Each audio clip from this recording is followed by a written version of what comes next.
Despite another surge of COVID-19 cases and supply chain issues, an influx of Chinese-made toys, Christmas decorations, and other gifts has entered the European market in time.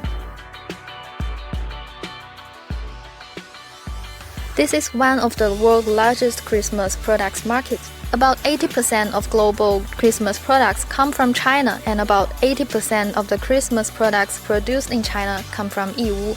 我们这边客户基本上是美洲的、南美洲，然后是俄罗斯的，然后是欧洲的，基本上这些还有东南亚的。今年总的情况来说，比去年还好一点。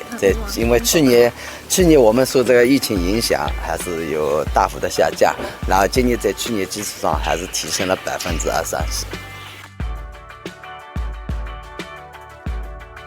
It's the China-Europe Railway Express, and this service transports most of the Christmas goods from China to the European market, such as clothes, toys, you name it.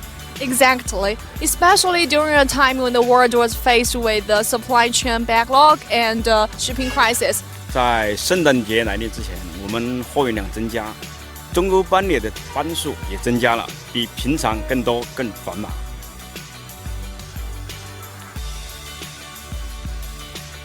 I'm standing at GD Poland Distribution Center. It is one of the biggest, if not the biggest, distribution centers of China-made goods in CEE countries.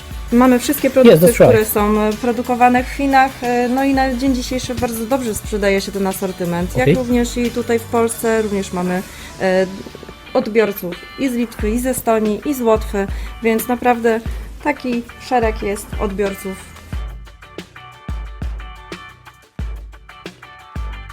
Out of 100%, 80% figure I've got all the products from China, so it is important because otherwise I will have goods that will be a little bit more expensive and maybe less quantity as well. In Western markets today, Chinese consumer goods for Christmas season are very popular. People like them very much indeed, and all the stores carry a big range. And it's a good issue for a relationship between China and Europe, China and the United Kingdom. And I hope this will continue for many years to come.